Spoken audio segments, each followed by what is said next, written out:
Selamat pagi para netizen dimanapun kita berada. Salam inspirasi bagi kita semua. Ya, pada akhirnya Rismond tidak bisa berkutik begitu kan ya.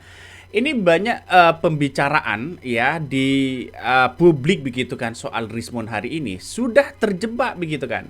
Pada hakikatnya walaupun Rismond tidak ada perlawanan sedikit pun ya. Roy Suryo tidak ada perlawanan sedikit pun, maka Roy Suryo ini sudah dipastikan menang. Karena kenapa? Karena Rismond ini sudah terjebak soal dugaan ya rekam jejak akademiknya begitu kan. Tanpa Roy Suryo melaporkan Rismond, maka kemudian ya pendukung-pendukung Jokowi yang sudah melaporkan Rismond dan bukti-bukti yang ada itu bisa bisa nanti didatangkan di persidangan begitu kan. Pada akhirnya Roy Suryo menang 2 kali.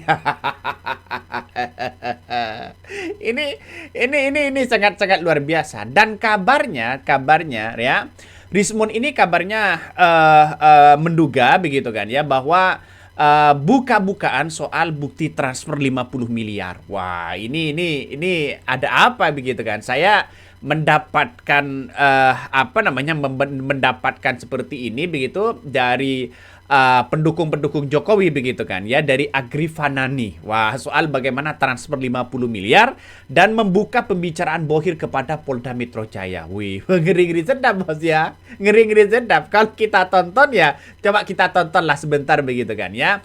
Apakah benar ada bohirnya di balik soal dugaan ijazah palsu ini atau memang ada nuansa-nuansa bersifat politis atau bagaimana begitu? Coba kita dengarkan ya. Ajaran publik, jangan penelitian itu dikapitalisasi, dipakai oleh kepentingan-kepentingan politik. Oleh karena itu saya keluar dari kasus ini karena saya mencium aroma politik yang sangat bau busuk. Politik yang sangat bau busuk. Bagaimana tulisan saya dieksploitasi untuk kepentingan mereka. Bagi kalian yang tidak percaya, saya hanya mengatakan, terserah. Kita akan lihat di pengadilan apakah Pak Roy Suryo ini seorang peneliti, apakah hanya sekedar pendompleng dari kasus yang sedang populer. Nah, inilah salah satu yang kemudian diungkapkan dalam Agrifanani, yaitu sebagai pendukung Jokowi, membongkar habis-habisan bagaimana dengan Rismond hari ini begitu kan. Nah, pada hakikatnya kalau toh melihat dengan sebuah hal seperti ini, nampaknya Rismond sudah mulai khawatir begitu kan ya. Satu, takut masuk penjara karena rekam jejak akademiknya sudah ditelusuri oleh pendukung-pendukung Jokowi. Ya, Roy Suryo dengan kawan-kawannya tanpa ada perlawanan apapun kepada Rismond, dia sudah menang 2 kali. Bukti-bukti tanpa dia mencari bukti apapun begitu, pendukung-pendukung Jokowi sudah mendapatkan bukti. Akhirnya apa? Akhirnya Rismond ya ini sudah terjebak begitu.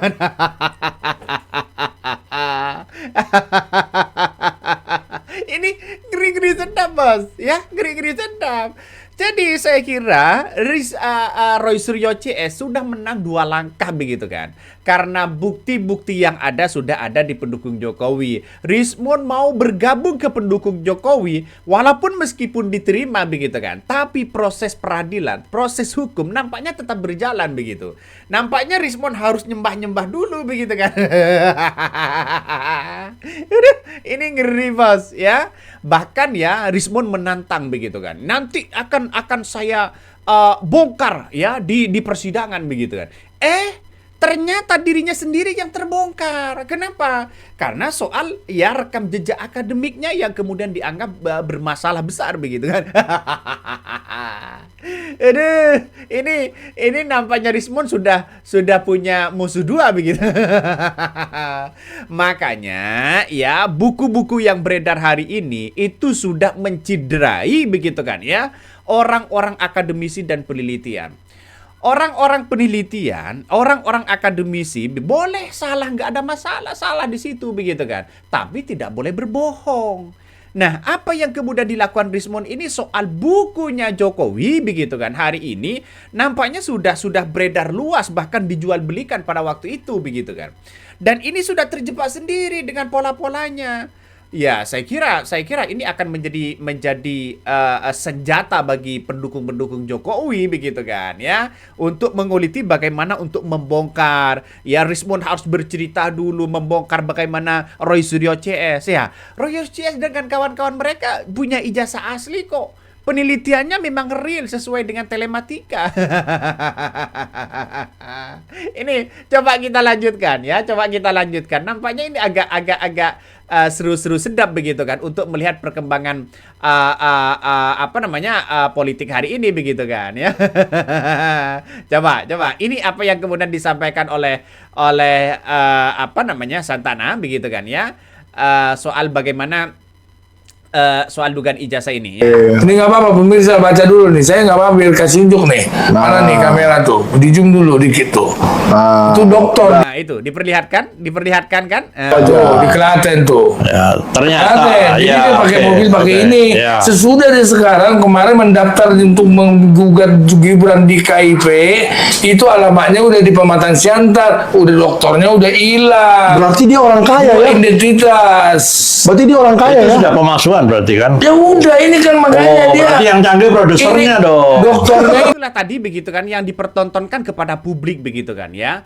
Jadi saya kira bukan lagi Rismon ketar-ketir, tidak begitu kan. Maaf, Roy Suryo ketar-ketir begitu, tidak. Justru dia punya data-data yang akurat begitu. Jadi saya kira dengan adanya menunjukkan seperti ini, maka orang-orang akan tetap membicarakan bagaimana posisi Rismon hari ini. Ya pada akhirnya Rismon bisa saja Rismon yang akan masuk penjara begitu kan. Ya bisa saja seperti itu. Karena apa?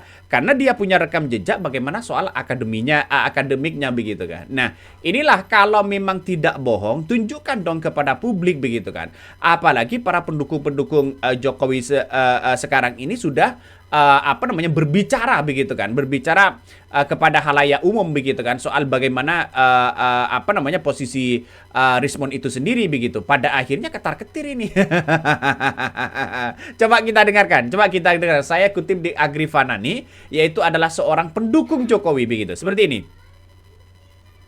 Ini bertahun-tahun dianggap sebagai gerakan independen, gerakan kebenaran, gerakan membongkar kebohongan atas tuduhan ijazah palsu Jokowi. Kini resmi terbongkar, ternyata ini adalah sebuah proyek politik yang maha besar sekaligus maha dahsyat. Serius lo, Gri. Itu yang saya dapat keterangan dari salah satu channel YouTube yang saya lihat. Kebenarannya perlu dicek lebih lanjut. Tapi setidaknya mudah-mudahan ini menjadi bukti awal. Nah, itulah tadi begitu kan apa yang kemudian disampaikan oleh Agrifanani begitu. Nah, kalau kita melihat ya dengan seksama begitu, nampaknya Rismon ini sudah tidak bisa tertolong lagi begitu. Karena bukti-bukti yang kuat ini walaupun Rismon membongkar bagaimana soal dibalik dugaan ijazah palsu begitu terhadap Roy Suryo, tapi belum mampu mengalahkan bagaimana Roy Suryo begitu dengan bukti-bukti yang ada begitu kan. Pada akhirnya Rismon sendirian yang berjuang. Siapa yang ingin membantu Rismon sekarang? Ya, siapa yang ingin membantu Rismon? Nampaknya agak jauh juga begitu kan. Jadi saya kira ya mencari fakta kebohongan Rismon gitu kan ya, yang harus diungkapkan sekarang ini justru dari pendukung-pendukung Jokowi. Nggak tahu lagi nanti kalau minta ampun ya kepada pendukung-pendukung Jokowi, nggak tahu lagi begitu kan. Tapi sekarang ini kalau kita melihat ya bahwa fakta-fakta dengan realita yang ada begitu kan, para pendukung-pendukung Jokowi ini sudah mencari fakta itu begitu. Makanya pendukung Jokowi terbang ke Jepang ya untuk menelusuri bagaimana soal surat kematian ya yang kemudian dianggap dimanipulasi begitu kan ya, diduga dimanipulasi oleh Rismon, dan ini harus diungkapkan kepada publik. Nampaknya Rismon hari ini masih belum memberikan klarifikasi soal bagaimana dokumen-dokumen itu, soal rekam jejak akademiknya itu. Karena apa? Karena bisa saja diduga tidak berani untuk berbicara kepada publik. Ya Rismon Roy Suryo dengan kawan-kawan mereka, Roy Suryo CS, ya mereka santai-santai aja begitu kan ya. Ya kok bisa-bisanya seperti ini. Pada akhirnya ya pendukung Jokowi dan dengan Roy Suryo tidak lagi membicarakan soal dugaan ijazah palsu Jokowi, tapi terus membicarakan soal dugaan ya ijazah Rismon.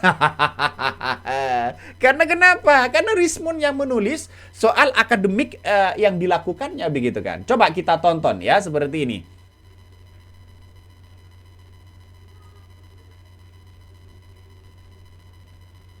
Beasiswa ke Jepang itu kan S2 dan S3-nya aktif sebagai dosen di UNRAM. Dan otomatis kalau dia mau kembali ke Indonesia untuk kemudian memproses proposisi doktornya, apalagi dia memiliki surat sertifikasi dosen itu, sertifikasi pendidik di mana namanya di situ tertera doktor. Karena kalau dia tidak setarakan maka dia PhD. Kalau dari Jepang atau dari luar negeri kebiasaan seperti itu. Tapi kalau mau tulis doktor, maka dia harus melakukan penyetaraan dulu. Lah, nama Rismon Hasihorang Sianipar nggak ada. Nggak ada sama sekali. Yes. Jadi dia bilang, ini gimana sih orang? Nah, mulai di situ akhirnya aku pikir, karena di saat yang bersamaan, ketika saya sudah mulai meragukan dia, ketika saya sudah melihat, di saat yang bersamaan dia begitu menggebu-gebu, memfitnah orang memiliki ijazah palsu. Dia begitu menggebu-gebu, Itu kan menggiring sudah jelas begitu kan apa yang kemudian disampaikan oleh pendukung Jokowi begitu kan. Sudah jelas di depan mata begitu. Dia sudah mempunyai bukti-bukti yang kuat soal akademik dari Rismon itu sendiri. Karena pendukung-pendukung Jokowi begitu kan ya, si Bill ini kalau nggak salah begitu kan terbang ke Jepang yang menanyakan itu langsung. Nah, ini orang-orang kan berbicara begitu bahwa surat kematian itu bukankah sudah diajukan atau bagaimana? Nah, kenapa orangnya kok masih hidup? Nah, itu yang menjadi pembicaraan begitu kan hari ini, dan kita tahu bahwa orang-orang yang sudah yang sudah ada di Jepang kabarnya sudah pensiun begitu kan ya. Coba kita dengarkan lagi. publik untuk mempercayai dia bahwa dia adalah doktor. Dan dia pernah menjadi saksi ahli di Jessica dan juga Vina Cirebon itu sebagai orang yang memiliki disertasi. Padahal begitu saya cek di pangkalan data Jepang tidak ada namanya Rismon Sianipar. Oh bang, ini orang bermasalah. Lo silahkan mau kritik Pak Jokowi, karena jujur aku ini bukan relawan Pak Jokowi bang. Saya penyelenggara pemilu gitu. Waktu itu ya, oke. walaupun pasca jadi penyelenggara pemilu aku juga kemudian jadi peserta pemilu, tapi aku tidak serta-merta langsung menjadi pendukungnya Pak Jokowi gitu loh. Dalam artian kita memberikan apresiasi, kita mendukung dalam konteks keberhasilan beliau sebagai mantan presiden. Iya. Nah, itulah tadi apa yang kemudian diungkapkan. Ternyata data-data nama Rismon di situ kabarnya nggak ada begitu di Jepang. Kalau sudah nggak ada di Jepang, ya ini gimana logikanya begitu kan? Ya maka kemudian Rismon ini terjebak begitu kan. Dua langkah Roy Suryo sudah menang dibandingkan dengan Rismon hari. Rismon sudah terjebak dengan soal soal dugaan ijazah palsu begitu kan ya. Terus kemudian soal bagaimana bukunya yang beredar begitu. Ini kan apa yang kemudian ditulis oleh Rismon ini pertanggungjawaban begitu terhadap Jokowi begitu kan. Karena apa? Karena kita tahu bahwa yang ditulis ternyata dibantah sendiri. Kabarnya ini hasil penelitian, tapi dibantah sendiri. Kan ngeri, bos. Oke, mungkin itu yang kami sampaikan ya. Tonton terus di channel Hodari Podcast Rakyat ini. Jangan lupa di-subscribe.